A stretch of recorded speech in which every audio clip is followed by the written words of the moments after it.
The definition of the word sustainability means the ability to be maintained at a certain rate or level, or it can also mean the avoidance of the depletion of natural resources in order to maintain an ecological balance. It's been a reoccurring and common theme these days in the advent of climate change, human overpopulation, the burning of the Amazon, overfarming, and mass extinctions of flora and fauna worldwide. Perhaps we humans are still trying to figure out how to exist sustainably so that we don't come face to face with our own extinction. But I feel the answer to our global challenges can be found all around us if we only looked closer. And indeed, I've witnessed an innate understanding of the principles of sustainability within a glass terrarium in a darkened room we on this channel call the Ant Room, our Antiverse. Meet the Emerald Empire, a colony and species of ants that create nests out of leaves using the silk from their larvae. Over the past few months that I've had the greatest honor of caring for them, I've realized that these ants are brilliant ecological masterminds that somehow manage to apply sustainable practices to stay alive, thriving, and prolific. From their food consumption to how they keep the plants they live on alive, all while minimizing their overall impact on their environment and resources. Believe me, guys, this episode will truly blow your mind.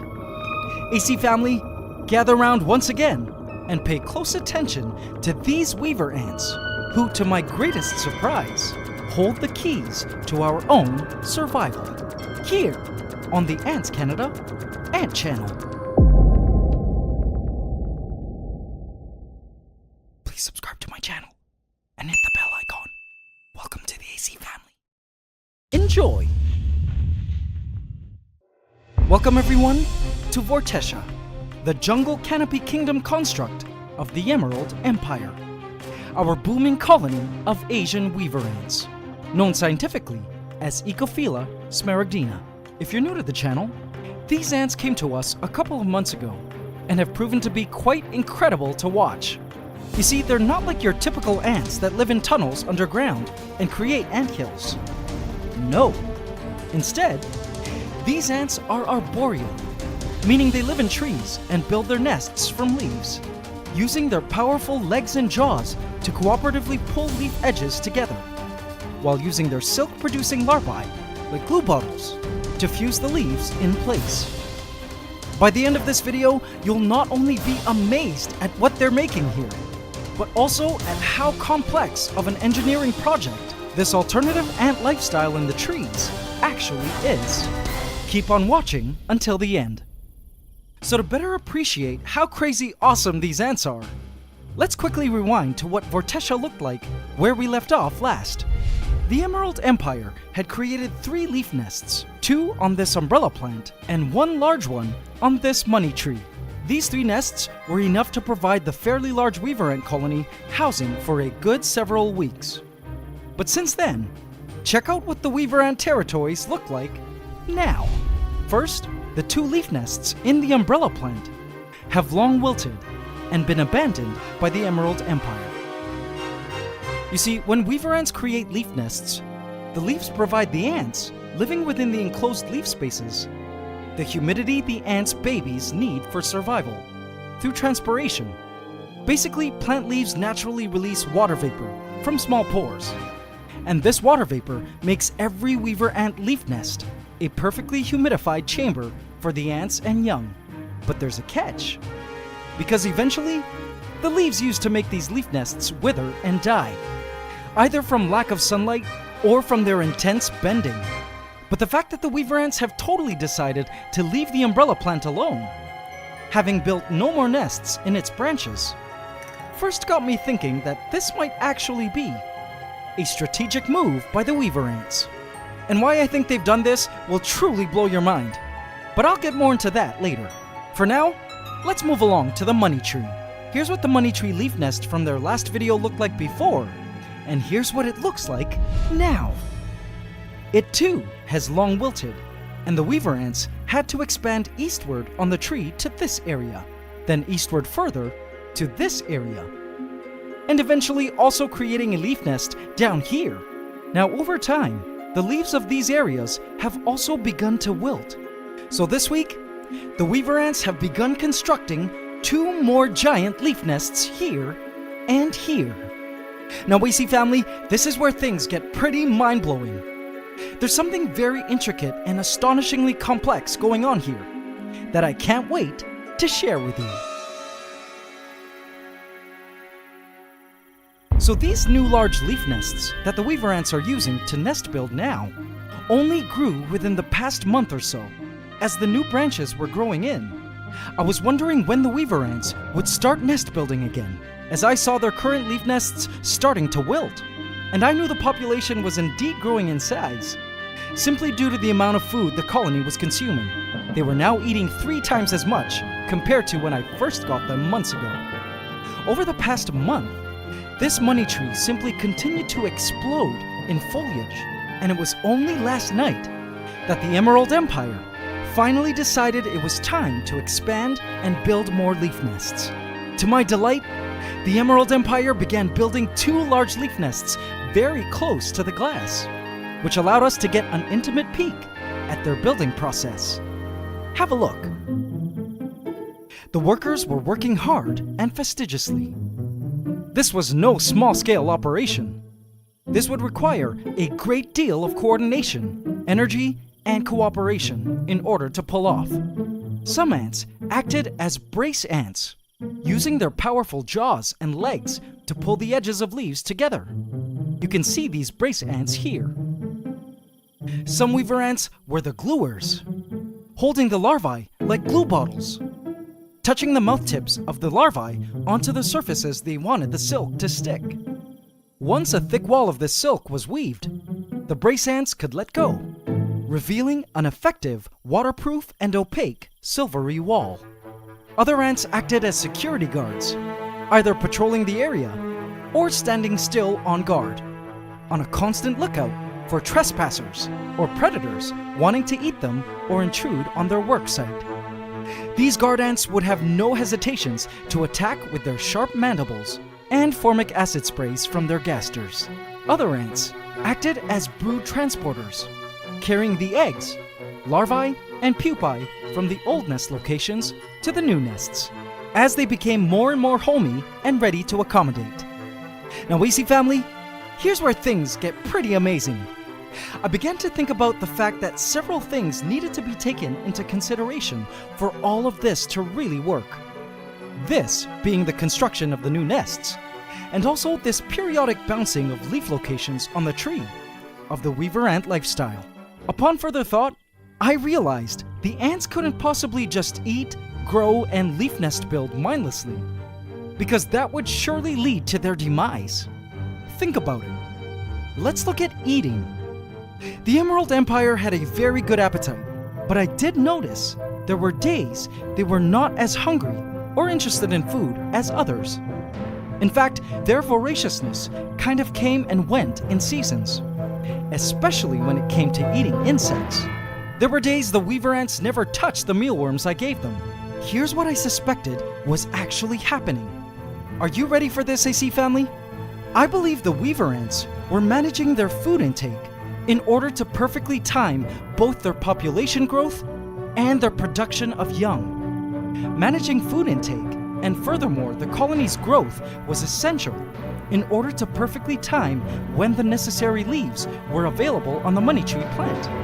But it wasn't enough to wait until the first available leaves had grown into place. The weaver ants had to wait until the tree had grown enough leaves to not just house the growing colony, but also have available leaves to keep the entire plant alive. Their current nests were wilting, and building new nests at the first given chance upon the appearance of new stems and leaves would have spelled certain death of the plant, and therefore for the colony. So you see guys, there needed to be a vital coordination of timing here. Logically, the Emerald Empire had to reach a size at just the right time, when a sustainable amount of leaves were available to house them and keep the plant alive. And not only that, when the time came that there were enough leaves to start nest building, The colony also had to have pre-amassed enough larvae at the same time in order to provide the silk needed to actually build the leaf nests. This means that the Emerald Empire had to manage their food intake and limit growth rate at first until the tree grew bigger.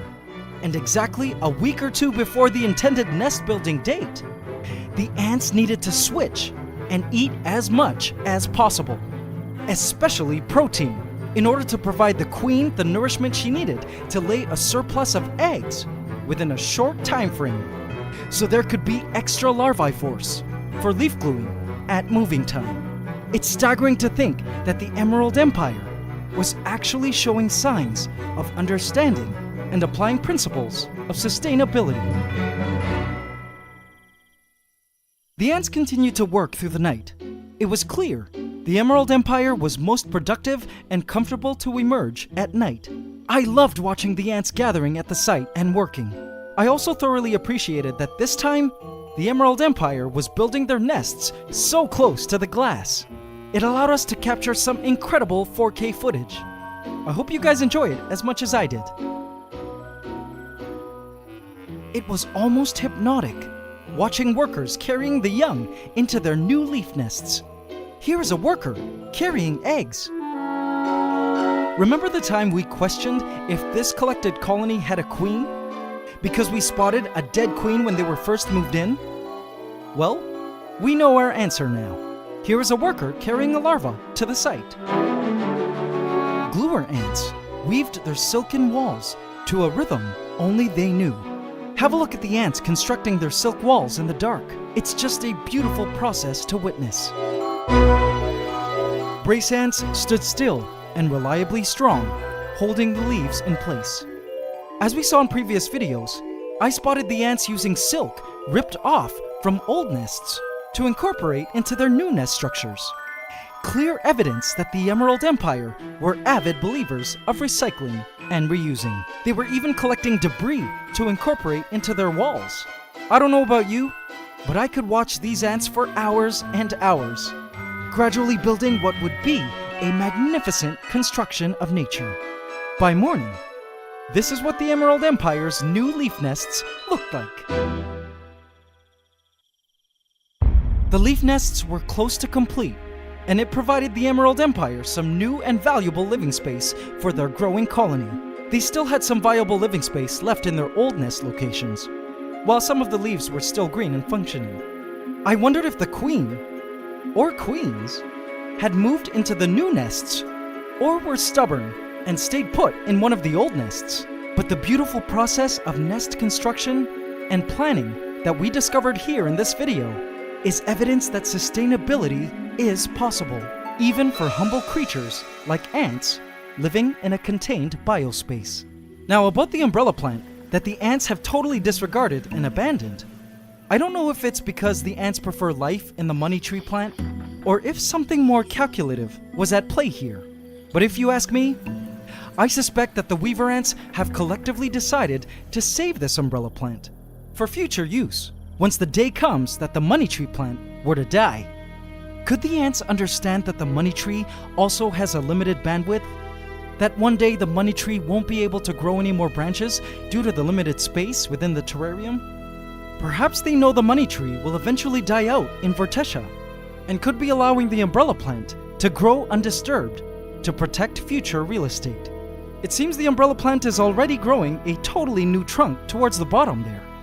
This trunk will eventually grow upwards, birthing new foliage.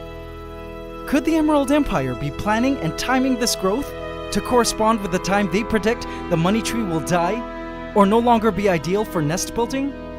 Will the ants choose one day to inhabit the umbrella plant in order to give the money tree time to regenerate from all the nest building encumbering its growth?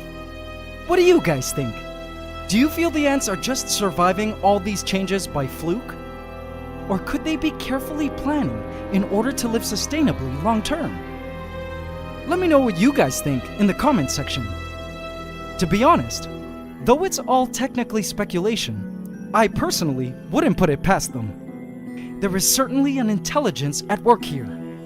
And after keeping ants for decades, I am a firm believer that ants are much more intelligent than we give them credit for. There's a reason they've managed to survive for millions of years before we humans ever appeared on the planet. They've lived sustainably, and their habits allowed them to withstand the test of time. It made me wonder if humans will ever find that balance, that perfect equilibrium and lifestyle that will allow us to coexist with all life on the planet for millions of years to come. Perhaps we need to look no further than our evolutionary elders, the ants, who figuratively and literally weave sustainability into their very fabric. Thank you for watching. It's Ant Love forever. AC family, did you enjoy today's episode? Aren't these Weaver ants incredible? Next week, I have a special surprise for the Emerald Empire, as it will be part 2 to this episode, and will also be a collab video with a very popular YouTube channel that I'm certain many of you already watch and follow. I'm taking guesses. So guys, smash that subscribe button and bell icon for notifications now, so you don't miss out on next week's epic collab video. And don't forget to hit the like button every single time, including now. It would really help a lot. If you're new to the channel and want to catch up on all your Ants Canada lore, feel free to binge watch this complete storyline playlist here, which traces the origins of all the ant colonies of the Ant Room, so you can follow their stories and better appreciate how these ant kingdoms came to be and why we love them so much. AC Inner Colony, I have left a hidden cookie for you here. If you'd like to see extended play footage of the Weaver ants building their leaf nests, all to the sounds of relaxing music. We also leave a clue as to who I'm collabing with next week, so go check out that hidden video. And now it's time for the AC question of the week. Last week we asked, what is your favorite thing about our new Suriname horned frog? Congratulations to Madalena Gulsar, who correctly answered, my favorite thing about this frog is that it partially buries its body and just stares at everything going on.